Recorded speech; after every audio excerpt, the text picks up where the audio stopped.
빛나는 동화전단지 좋아요, 구독, 알림 설정 부탁드려요. 인기 전래동화 모아보기 떡 먹기 내기. 옛날 깊고 푸른 산속에 두꺼비와 토끼가 함께 살고 있었어요. 두 친구는 티격태격하기도 했지만 오랜 친구라 늘 함께 지냈지요. 어느 날 날씨가 쌀쌀해지자 두 친구의 배가 꼬르륵 소리를 내기 시작했어요. 아, 배고파. 따끈따끈한 떡이 있었으면 좋겠다. 토끼가 배를 어루만지며 말했어요.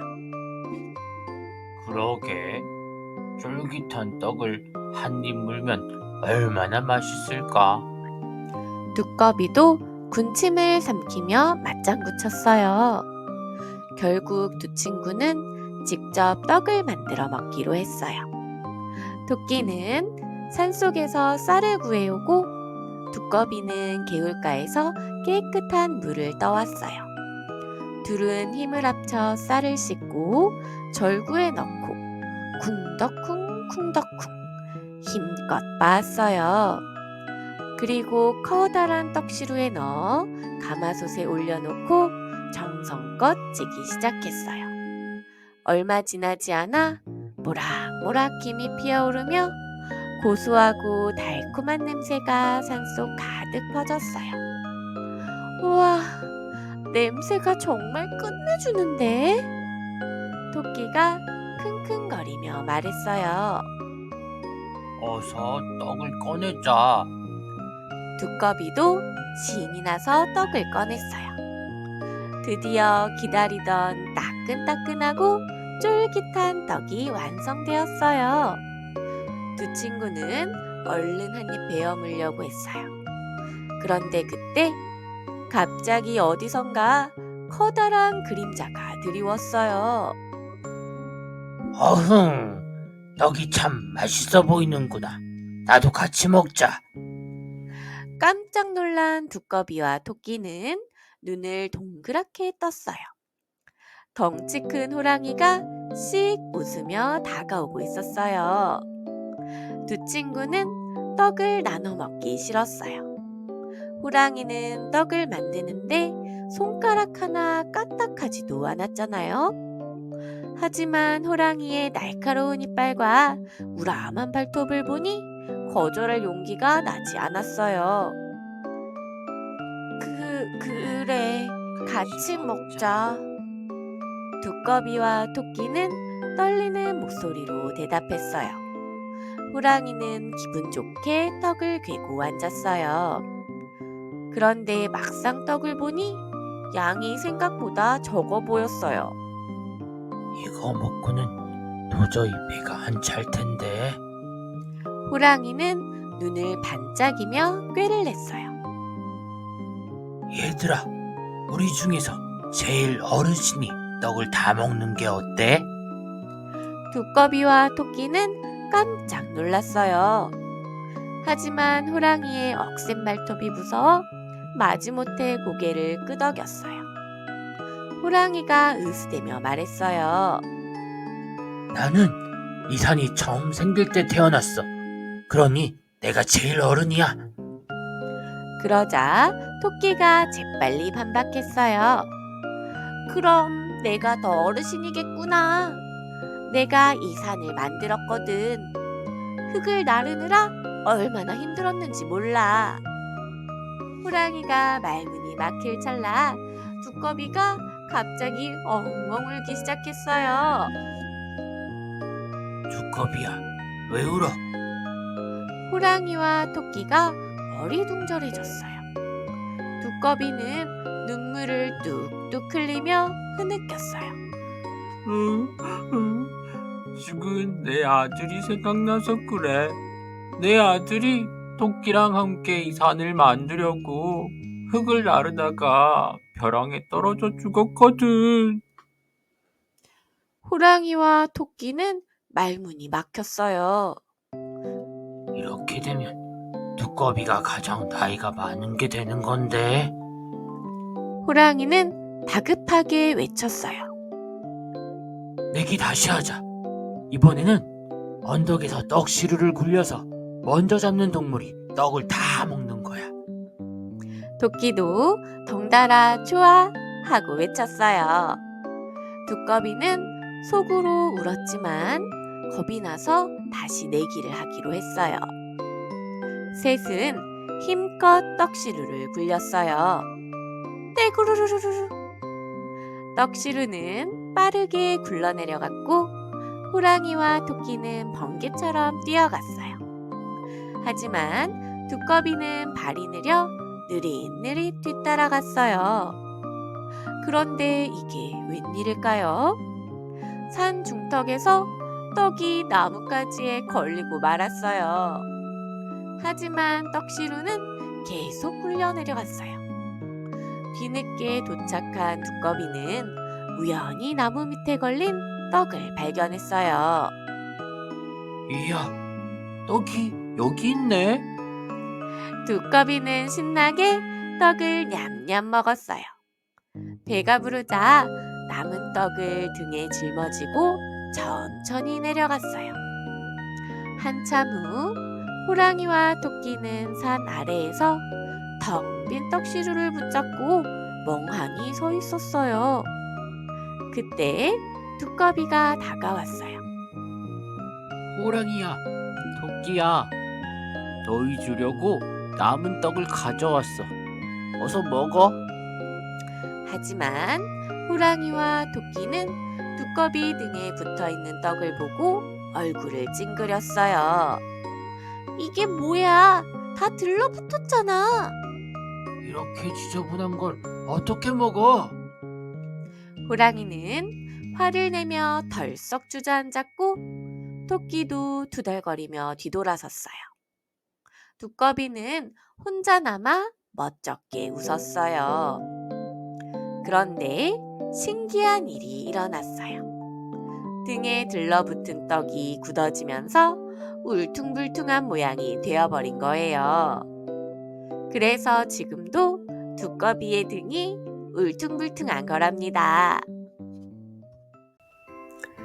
꿀방귀, 똥방귀. 옛날 옛적 산 너머 작은 마을에 길동이와 돌쇠라는 형제가 살고 있었어요. 형 길동이는 성격이 느긋하고 착했지만 동생 돌쇠는 욕심 많고 심술쟁이였어요. 두 사람은 산속 오두막에 함께 살았는데 땅은 메말라 농사도 잘 안 되고 저녁마다 고구마 하나로 나눠 먹는 날이 많았어요. 형님, 반개는 너무 적어요. 그럼 넌 고구마 반쪽, 난 껍질 먹을게. 형 길동이는 늘 양보했지만 돌쇠는 감사할 줄 몰랐어요.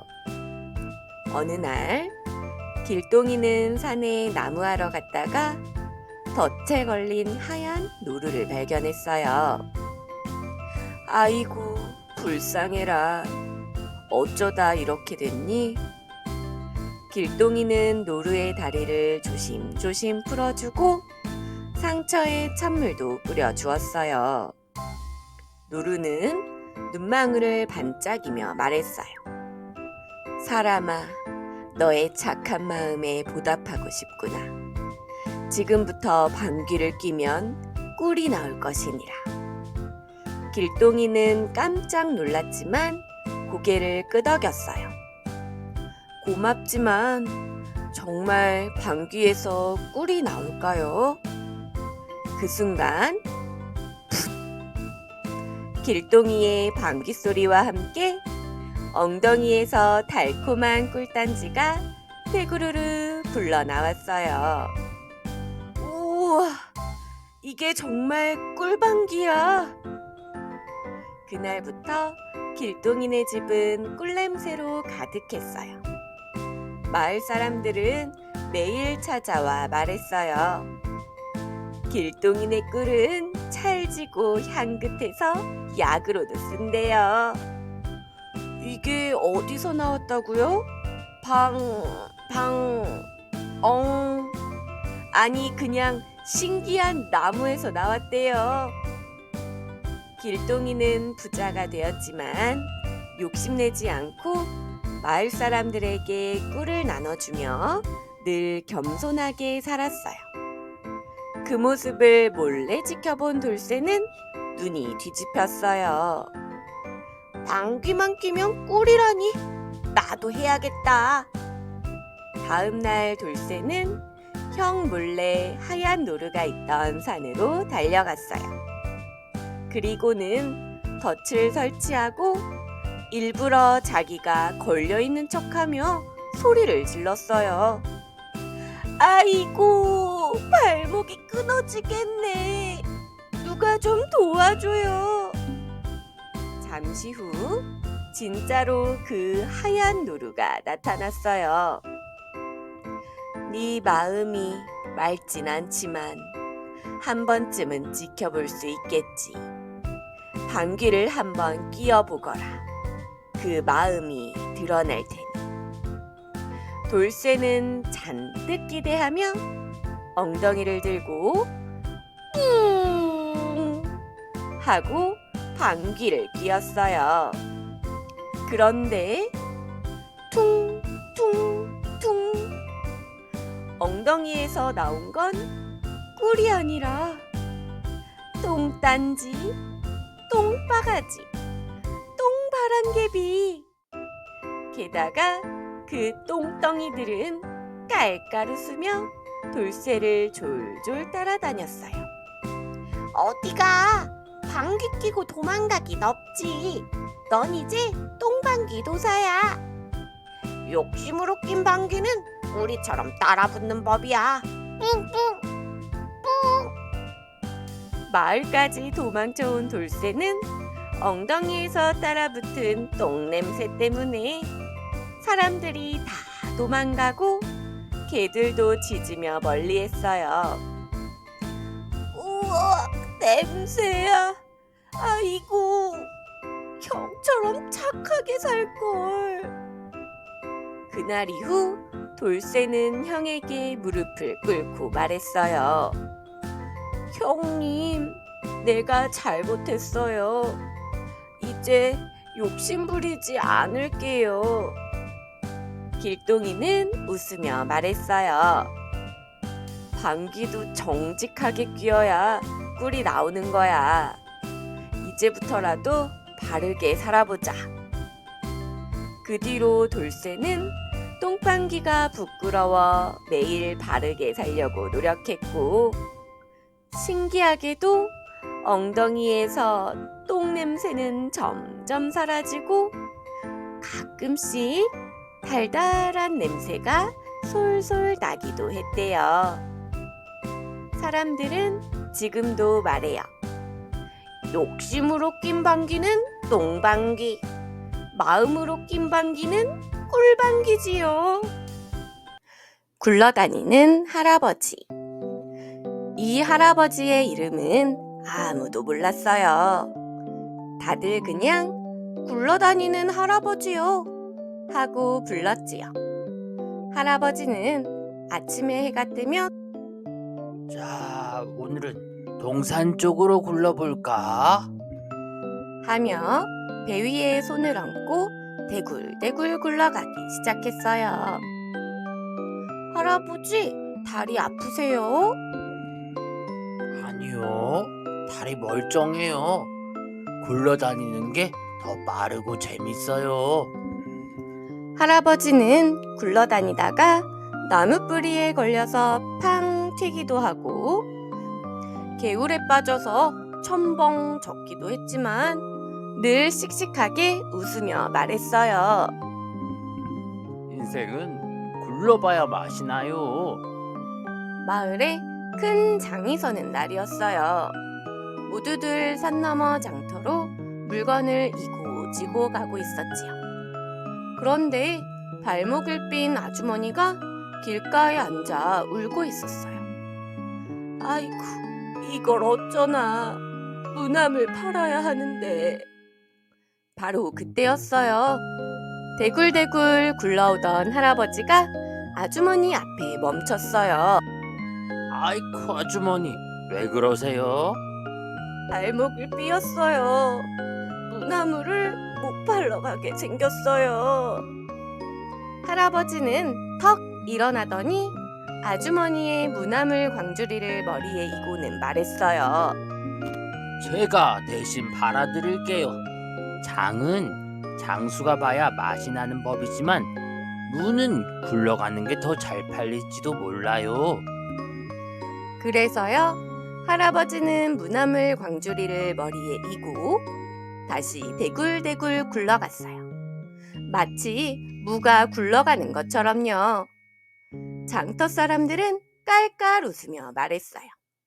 세상에, 무가 사람 머리 위에서 굴러와요. 이건 그냥 무가 아니고 굴러온 무지요. 하나 줘보세요. 그날 무나물은 순식간에 다 팔렸어요. 아주머니는 감동해서 눈물을 찔끔 흘리며 말했어요. 정말 고마워요. 굴러다니는 할아버지. 또 어느 날은 마을에 도둑이 들었어요. 사람들 다 자는 밤에 쓱쓱 금고를 털려던 도둑이 있었지요. 그런데 그때 굴러다니는 할아버지는 달빛을 보며 밤 산책 중이었어요. 물론 굴러서요. 이 금덩이는 이제 내 거지. 어허, 금은 돌보다 무겁죠. 도둑은 깜짝 놀라 뒤를 돌아봤어요. 그런데 할아버지는 굴러오는 중이었고 멈추질 못했어요. 그래서요, 꽝! 도둑과 할아버지가 정통으로 부딪혔어요. 꽝 하는 소리와 함께 도둑은 그만 뒤로 나가 떨어졌고 들고 있던 금덩이는 공중을 빙그르르 돌다가 땅에 쿵 하고 떨어졌어요. 도둑은 아찔한 표정으로 머리를 부여잡았고 할아버지는 몸을 툭툭 털고는 태연하게 일어났어요. 이야, 이건 굴러서 건진 도둑이네요. 금덩이보다 귀한 경험이지요. 그 소리에 마을 사람들이 횃불을 들고 하나 둘 모여들었어요. 이게 무슨 일이래요? 우리 집 금덩이를 훔치려던 도둑이요. 할아버지가 굴러서 잡으셨어요. 모두들 눈이 휘둥그레졌어요. 도둑은 도망칠 틈도 없이 바닥에 나뒹굴고 있었고 금덩이는 할아버지 발밑에 반짝이고 있었지요. 그날 밤 마을 사람들은 도둑을 관아에 넘기고 큰 잔치를 열었어요. 아이들도 어른들도 둘러앉아 말했어요. 역시 우리 마을의 영웅은 굴러다니는 사람이에요. 아무도 흉내낼 수 없는 용감함이지요. 굴러서 다니면서도 도둑을 잡다니 진짜 대단하세요. 며칠 뒤 동산 언덕에서 할아버지가 하늘을 보며 대굴대굴 굴러가고 있었어요. 그 모습을 조용히 바라보던 꼬마 준이가 다가와 물었어요. 할아버지, 왜 그렇게 맨날 굴러다니세요? 걸어다니면 더 편하지 않아요? 할아버지는 굴러다니던 몸을 잠시 멈추고 등을 바닥에 대고 하늘을 바라보며 말했어요. 글쎄요.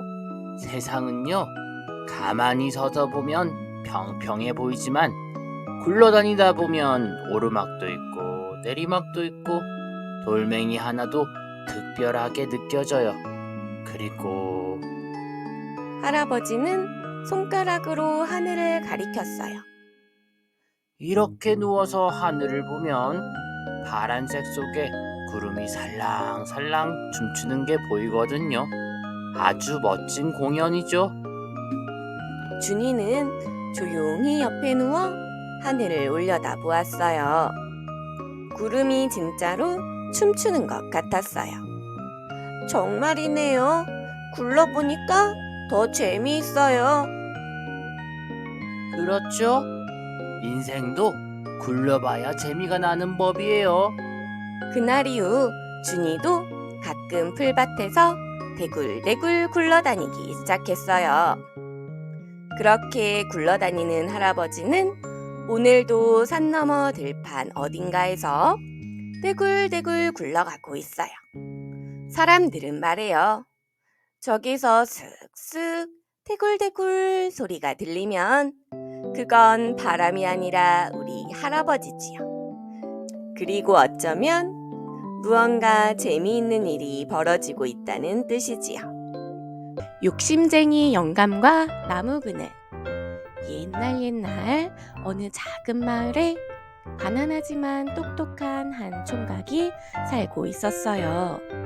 어느 더운 여름날 총각은 뜨거운 볕 아래에서 일을 하다가 너무 더워 근처 커다란 나무 그늘 아래에 자리를 잡고 쉬기로 했어요. 나무 그늘 아래는 시원한 바람이 불어왔고 총각은 금세 땀이 식으며 깊은 잠에 빠져들었답니다. 그런데 그때 욕심 많기로 소문난 마을의 부자인 욕심쟁이 영감이 지나가다가 그 모습을 발견했어요. 영감은 눈살을 찌푸리며 다가오더니 총각을 흔들어 깨웠어요. 야, 이 녀석아. 누가 허락도 없이 내 나무 그늘에서 쉬고 있는 거냐? 당장 나가라! 잠에서 깬 총각은 영감의 말을 듣고 눈을 비비며 말했어요. 영감님, 이 나무 그늘이 왜 영감님 것인가요? 하늘이 모두를 위해 주신 그늘 아니겠습니까? 영감은 코웃음을 치며 손가락으로 나무를 가리켰어요. 이 나무는 내 땅 위에 있으니 그늘도 내 거다. 그러니 나가라, 이 녀석아. 총각은 잠시 생각하더니 웃으며 엉뚱한 말을 꺼냈어요. 영감님, 그럼 이 그늘을 저에게 파시면 어떨까요? 영감은 깜짝 놀라며 눈을 동그랗게 떴어요. 뭐? 그늘을 판다고? 이 녀석 무슨 말을 하는 게냐? 총각은 진지하게 대답했어요. 제가 5냥을 드리겠습니다. 이 그늘을 제 것으로 삼을 수 있도록 말이죠. 영감은 돈 욕심에 눈이 번쩍 뜨였어요. 그는 속으로 생각했어요. 그늘은 모양도 없고 잡을 수도 없는데 이 녀석이 돈을 준다니 그냥 받아야지. 그리하여 영감은 손을 내밀며 말했어요. 좋다. 5냥이면 그늘을 네게 팔겠다. 총각은 약속대로 5냥을 내밀었고 영감은 나무 그늘을 판다는 말을 남기고 돌아갔어요. 영감은 돌아가며 속으로 킥킥 웃었어요. 그날 오후 태양이 기울며 나무 그늘이 서서히 영감님 집 쪽으로 옮겨가기 시작했어요. 그러자 총각은 나무 그늘을 따라 영감의 집 마당에 들어섰어요. 마당에서 땀을 식히던 영감이 깜짝 놀라 소리쳤어요. 이 녀석아, 네가 왜 우리 집 마당에 들어오느냐? 총각은 태연하게 말했어요. 저는 제 그늘을 따라온 것 뿐입니다. 그늘이 있는 곳에 제가 있어야 하지 않겠습니까? 영감은 어이없어 하며 발을 동동 굴렀지만 이미 그늘은 총각의 것이었기에 아무 말도 하지 못했어요. 총각은 그늘 아래에 편히 누워 웃으며 말했어요. 영감님, 걱정 마세요. 저도 그늘 아래에서 조용히 쉬기만 하겠습니다. 영감은 화가 머리끝까지 났지만 아무 말도 못한 채 집 안으로 들어갔어요. 그러자 총각은 그늘을 따라 안방까지 들어갔어요. 영감은 더욱 화를 내며 소리쳤어요. 이 녀석, 어서 내 방에서 나가라. 총각은 웃으며 대꾸했어요. 이 그늘은 제가 산 것이니 그늘이 있는 곳이 제 영역 아닙니까? 결국 그날 저녁이 되어 해가 지고 그늘이 사라지자 총각은 집으로 돌아갔어요. 하지만 다음 날도 그 다음 날도 총각은 나무 그늘을 따라 영감의 집에 드나들었어요. 그러자 영감은 참다 못해 총각에게 소리쳤어요. 이 녀석아, 20냥을 줄 테니 그 그늘을 다시 내놔라. 하지만 총각은 단호하게 말했어요. 죄송하지만 이 그늘은 이제 제가 아니라 마을 사람들과 나누어야 할 소중한 것이 되었답니다. 그 후로 총각은 나무 그늘을 마을 사람들에게 개방했어요. 마을 사람들은 더운 날이면 그늘 아래에 모여 시원한 바람을 맞으며 이야기를 나누었어요. 아이들은 웃음꽃을 피우며 놀았고 어르신들은 편히 쉬며 여유를 즐겼어요. 욕심쟁이 영감은 사람들의 즐거운 모습을 보며 마음이 불편해졌어요. 결국 그는 마을을 떠나고 말았답니다. 그 후 총각은 영감이 떠난 집을 고쳐 큰 쉼터로 만들었어요. 누구나 와서 편히 쉴 수 있는 공간이 된 그곳은 마을의 자랑이 되었답니다. 마을 사람들은 모두 총각에게 고마워하며 나눔의 소중함을 배웠어요. 세상에서 가장 무서운 것. 옛날 어느 작은 마을에 석삼이라는 총명한 청년이 살고 있었어요. 그는 어릴 때부터 겁이 없기로 유명했어요. 나한테 무서운 게 있겠어? 난 호랑이도 무섭지 않다니까. 사람들은 그런 석삼이를 신기하게 생각했어요. 그러던 어느 날 마을의 원님이 사람들에게 선포했어요. 이 나라에서 가장 용감한 사람을 찾아 상을 내릴 것이다.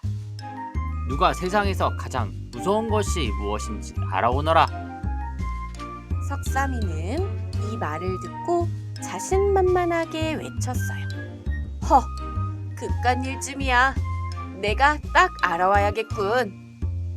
그렇게 해서 석삼이는 세상에서 가장 무서운 것이 무엇인지 찾으러 길을 떠났어요. 석삼이는 깊은 산속을 지나던 중 덩치가 산만한 호랑이를 만났어요. 쾅! 호랑이는 날카로운 이빨을 드러내며 석삼이를 노려보았어요. 하지만 석삼이는 조금도 놀라지 않고 허리에 손을 올리며 말했어요. 호랑아, 넌 세상에서 가장 무서운 게 뭐라고 생각하느냐? 호랑이는 눈을 꿈뻑이며 대답했어요. 나야말로 세상에서 가장 무서운 존재 아니냐? 석삼이는 코웃음을 치며 말했어요. 너도 사람들의 덫에 걸려 죽을 때가 많지 않느냐? 그런 네가 가장 무섭다고 할 수 있을까? 호랑이는 아무 말도 하지 못하고 머뭇거리더니 산속으로 도망가 버렸어요. 석삼이는 어깨를 으쓱하며 다시 길을 떠났어요. 석삼이가 산길을 따라가는데 웬 요란한 웃음소리가 들려왔어요. 까르르르 와하하하하. 눈앞에는 뿔이 달린 도깨비들이 모여 술을 마시며 춤을 추고 있었어요. 석삼이는 조금도 겁먹지 않고 다가가 말했어요. 이봐, 도깨비들아. 너희는 세상에서 가장 무서운 게 뭐라고 생각하느냐? 도깨비들은 술을 마시다 말고 깔깔 웃으며 말했어요. 우리야말로 세상에서 가장 무서운 존재 아니야? 석삼이는 도깨비들의 말에 고개를 갸웃거리며 물었어요. 그렇다면 너희는 무엇을 가장 무서워하느냐? 도깨비들은 갑자기 서로를 바라보며 낮은 목소리로 중얼거렸어요. 혹시 팥? 맞아, 맞아. 빨간 팥은 정말 싫다니까. 석삼이는 크게 웃으며 말했어요. 뭐? 그깟 팥이 너희를 무섭게 한다고? 그렇다면 너희가 가장 무서운 존재일 수는 없겠구나. 그러자 도깨비들은 부끄러운 듯 머리를 긁적이며 후다닥 달아나 버렸어요. 석삼이는 이것도 아닌가? 하며 다시 길을 떠났어요. 석삼이는 온갖 무서운 것들을 찾아다녔지만 세상에서 가장 무서운 것이 무엇인지 알 수 없었어요. 그러던 중 산골짜기에 살고 있는 백발이 성성한 노인을 만났어요. 젊은이, 어딜 가는 길인가? 석삼이는 한숨을 쉬며 말했어요. 세상에서 가장 무서운 것을 찾고 있습니다. 하지만 아무리 찾아도 알 수가 없군요. 노인은 빙긋 웃으며 말했어요. 그렇다면 내가 하나 가르쳐 주지. 세상에서 가장 무서운 것은 바로 석삼이는 눈을 반짝이며 노인의 입을 바라보았어요. 사람의 마음이다. 석삼이는 깜짝 놀라며 되물었어요. 사람의 마음이 가장 무섭다고요? 노인은 조용히 고개를 끄덕이며 말했어요. 호랑이도 도깨비도 두렵지만 가장 무서운 것은 사람의 욕심과 두려움에서 나오는 것이다. 욕심이 있으면 형제도 싸우고 두려움이 있으면 거짓말을 하게 되지. 전쟁도 배신도 모두 사람의 마음에서 비롯되는 것이니 이것보다 더 무서운 것이 어디 있겠느냐? 석삼이는 깊이 생각에 잠겼어요. 정말 그렇구나. 사람의 마음이야말로 가장 변덕스럽고 가장 위험한 것이 아닐까? 그렇게 석삼이는 깨달음을 얻고 노인께 깊이 절을 올린 뒤 마을로 돌아왔어요. 석삼이가 마을로 돌아오자 사람들은 궁금한 얼굴로 몰려들었어요. 자, 석삼아, 세상에서 가장 무서운 것이 무엇인지 알아왔어? 석삼이는 당당하게 고개를 끄덕이며 말했어요. 세상에서 가장 무서운 것은 바로 사람의 마음입니다. 마을 사람들은 깜짝 놀라며 수군거렸어요. 사람의 마음이라고? 그게 왜 가장 무서운 거지?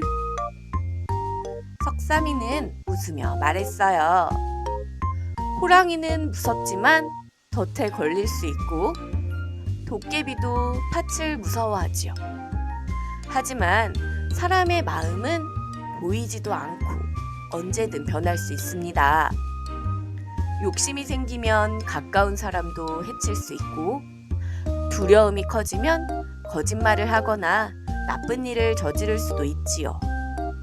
그러니 가장 무서운 것은 바로 사람의 마음인 것입니다. 마을 사람들은 깊이 고개를 끄덕이며 말했어요. 정말 그렇구나. 원님께서도 분명 이 답을 인정하실 거야. 결국 석삼이는 세상에서 가장 무서운 것을 찾아낸 용감한 사람으로 인정받아 원님에게 상을 받게 되었어요. 그리고 그날 이후 마을 사람들은 자신의 마음을 더 잘 다스리려고 노력했답니다. 이웃과 다툴 때면 내 욕심이 너무 컸던 건 아닐까? 하고 스스로를 돌아보았고 거짓말을 하려다가도 이건 두려움 때문에 하는 행동이 아닐까? 하고 다시 생각해 보았답니다. 그렇게 마을은 더욱 평화롭고 따뜻한 곳이 되었다고 해요. 꼬부랑 할아버지와 요술동전. 옛날 옛적 산 너머 작은 마을에 꼬부랑 할아버지가 살고 있었어요. 할아버지는 허리가 꼬부라졌지만 마음만큼은 누구보다도 곧고 따뜻했어요. 아이고 허리야. 그래도 남 돕는 게 제일 보람 있는 일이야. 할아버지는 마을 사람들을 위해 길을 쓸고 우물가에 돌을 고쳐주고 배고픈 사람들에게는 자신이 가진 음식을 나누어 주었어요. 하지만 사람들은 할아버지를 그저 늙고 힘없는 노인이라고만 생각했어요. 저렇게 허리가 꼬부라져서야 무슨 일을 제대로 하겠어. 찌찌. 불쌍한 할아버지 같으니. 그러던 어느 날 할아버지는 우연히 신기한 동전을 주었어요. 그날도 할아버지는 산길을 걸으며 나뭇가지를 줍고 있었어요. 그런데 돌멩이 사이에서 반짝이는 동전 하나가 빛나고 있지 뭐예요? 어라, 웬 동전이지? 할아버지는 조심스럽게 동전을 집어들었어요. 그 순간 쨍! 하고 환한 빛이 번쩍이더니 작은 요정이 나타났어요. 어이쿠, 깜짝이야. 넌 누구냐? 요정은 환하게 웃으며 말했어요. 나는 요술동전의 요정이에요. 이 동전은 착한 사람이 주어야만 마법이 깨어나요. 할아버지, 이제부터 이 동전으로 원하는 것을 하나 이룰 수 있어요. 할아버지는 깜짝 놀랐어요. 이 동전이 소원을 들어준다고? 네, 단 한 가지 소원만 빌 수 있어요. 할아버지는 동전을 만지작거리며 생각에 잠겼어요. 이걸로 뭘 빌어야 할까? 허리를 펴서 젊은이처럼 살까? 아니면 큰 부자가 될까 고민했어요. 하지만 곧 고개를 저었어요. 아니야. 나만을 위해 욕심을 부린다면 이 동전을 제대로 쓰는 게 아니지. 할아버지는 마을을 둘러보며 사람들이 힘들게 살아가는 모습을 떠올렸어요. 이왕이면 모두가 행복해질 방법을 찾아야지. 그리고 마침내 결심했어요. 할아버지는 동전을 꼭 쥐고 소원을 빌었어요. 이 마을에 사는 사람들 모두 배불리 먹고 행복하게 살게 해주세요. 그 순간 동전이 빛을 내며 하늘로 날아갔어요. 그리고 요정이 방긋 웃으며 말했어요. 할아버지의 따뜻한 마음이 소원을 이루게 했어요. 이제 마을에는 기적이 일어날 거예요. 그리곤 요정과 동전은 사라졌어요. 다음 날 아침, 마을 사람들은 깜짝 놀랐어요. 우리 눈이 황금빛으로 변했어. 아니, 창고에 곡식이 가득 차 있잖아. 마을 곳곳에는 푸른 밭과 과일나무가 무성해졌고 모두가 배불리 먹을 수 있는 풍족한 마을로 변했어요. 이건 대체 어찌 된 일이람? 사람들은 어리둥절했지만 이 모든 것이 꼬부랑 할아버지 덕분이라는 것을 곧 알게 되었어요. 할아버지가 마법 동전으로 우리를 위해 소원을 빌었대. 아이고, 할아버지가 우리를 위해 자신의 소원을 포기하셨다니. 그제야 사람들은 할아버지가 그동안 마을을 위해 얼마나 많은 일을 해왔는지 깨달았어요. 우리는 할아버지가 늙고 허리가 꼬부라졌다고 무시했는데 사실 가장 위대한 분이었어. 그날 이후 사람들은 할아버지를 진심으로 존경하며 모셨어요. 그리고 할아버지는 여전히 허리가 꼬부라진 채로도 행복하게 마을 사람들과 함께 지냈어요. 어느 날 한 아이가 할아버지에게 물었어요. 할아버지, 왜 허리를 펴는 소원을 빌지 않으셨어요?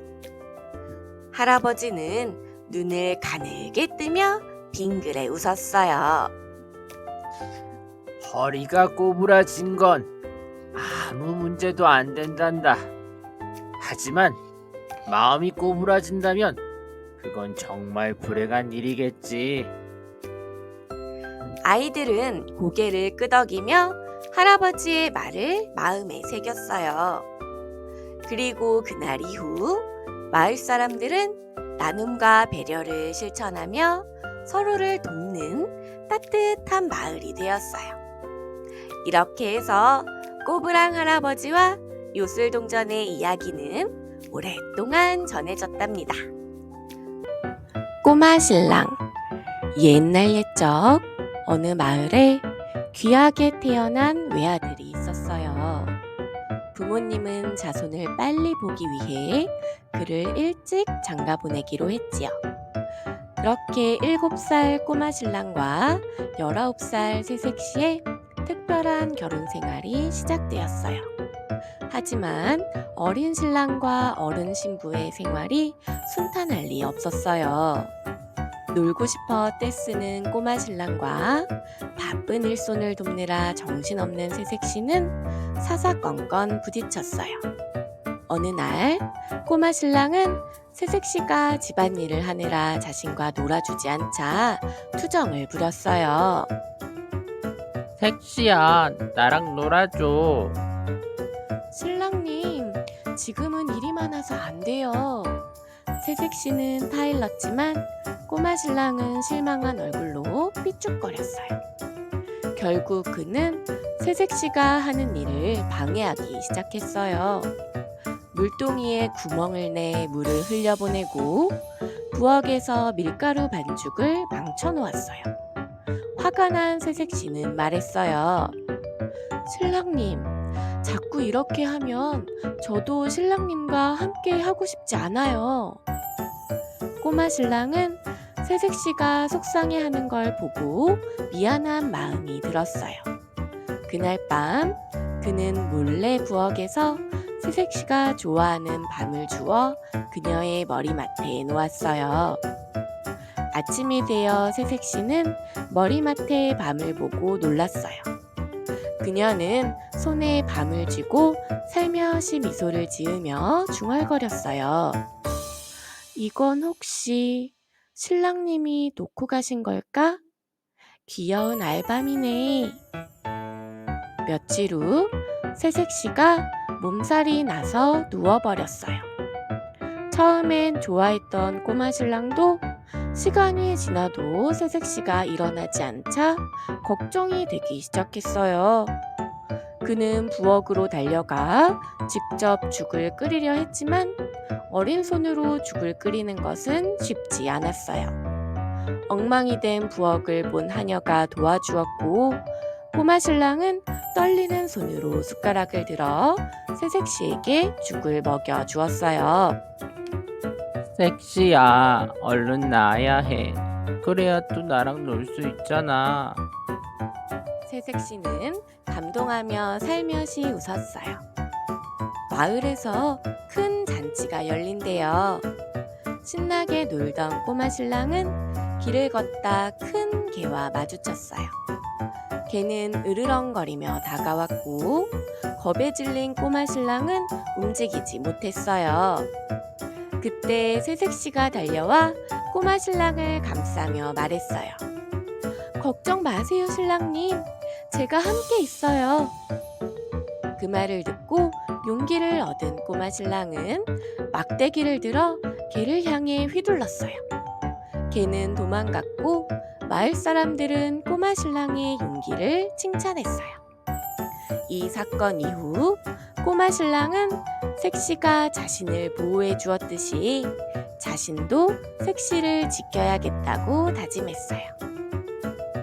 겨울이 다가오면서 새색시는 손이 트고 몸이 피곤해 보였어요. 꼬마 신랑은 몰래 헌옷을 모아 동네 할머니께 찾아갔어요. 할머니, 색시 손이 다 트고 시려 보여요. 따뜻한 장갑을 만들어 주세요. 할머니는 웃으며 장갑을 만들어 주었어요. 꼬마 신랑은 기쁜 마음으로 새색시에게 건넸어요. 색시야, 이거 내 선물이야. 새색시는 장갑을 받아들고 감동해서 눈시울을 붉혔어요. 고마워요, 신랑님. 시간이 지나면서 꼬마 신랑은 더 이상 떼를 쓰거나 장난을 치지 않게 되었어요. 오히려 새색시를 도와 밭일을 하기도 하고 장을 보러 가기도 했어요. 어느 날 새색시가 무거운 짐을 들고 돌아오자 꼬마 신랑은 서둘러 달려가 짐을 받았어요. 이제 제가 도와줄게요, 색시야. 새색시는 환하게 웃으며 꼬마 신랑의 머리를 쓰다듬었어요. 마을 사람들은 이들을 보고 웃으며 말했어요. 꼬마 신랑도 이제 진짜 어른이 되어 가는구나. 그렇게 꼬마 신랑과 새색시는 서로를 이해하며 더욱 단단한 부부가 되어갔답니다.